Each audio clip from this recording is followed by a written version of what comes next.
విశాఖ వేదికగా అంతర్జాతీయ యోగా దినోత్సవ వేడుకలు జరుగుతున్నాయి. ఈ వేడుకల్లో ప్రధాని మోడీ పాల్గొన్నారు. ఆర్కే బీచ్ నుంచి భోగాపురం వరకు పలువురు యోగాసనాలు వేశారు. Yoga for one earth one health నినాదంతో కార్యక్రమం చేపట్టారు. ఈ సందర్భంగా ప్రధాని మోదీ మాట్లాడుతూ ప్రజలందరికీ అంతర్జాతీయ యోగా డే శుభాకాంక్షలు. యోగా ద్వారా ప్రపంచ దేశాలను ఏకం చేయవచ్చు. ప్రపంచ వ్యాప్తంగా కోట్ల మంది జీవన శైలిని మార్చింది. 175 దేశాల్లో యోగా చేయడం సాధారణ విషయం కాదు. గత 10 ఏళ్లలో కోట్ల మంది జీవితాల్లో యోగా వెలుగు నింపింది. యోగాకు వయసుతో పని లేదు. యోగాకు హద్దులు లేవు. వ్యక్తిగత క్రమశిక్షణకు యోగా అద్భుతమైన సాధనం. యోగాతో వ్యక్తిగత క్రమశిక్షణ అలవడుతుంది.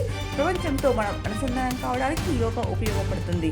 అంతరిక్షంలో కూడా యోగా చేసిన ఘనత మనదే. యోగాతో వ్యక్తిగత క్రమశిక్షణ అలవడుతుంది. ప్రజల భాగస్వామ్యానికి ఇదొక స్ఫూర్తిగా నిలిచింది. యోగా ప్రక్రియతో చికిత్స చేసే విధానాన్ని ఢిల్లీ ఎయిమ్స్ అభివృద్ధి చేస్తోంది. యోగా గురించి మన్ కీ బాత్ లో కూడా చర్చించారని మోడీ చెప్పుకొచ్చారు. ఇక యోగా దినోత్సవం సందర్భంగా పలువురు రాజకీయ ప్రముఖులు యోగా డే శుభాకాంక్షలు తెలిపారు. అలాగే యోగాసనాలు చేసి సోషల్ మీడియాలో ట్వీట్లు చేస్తున్నారు.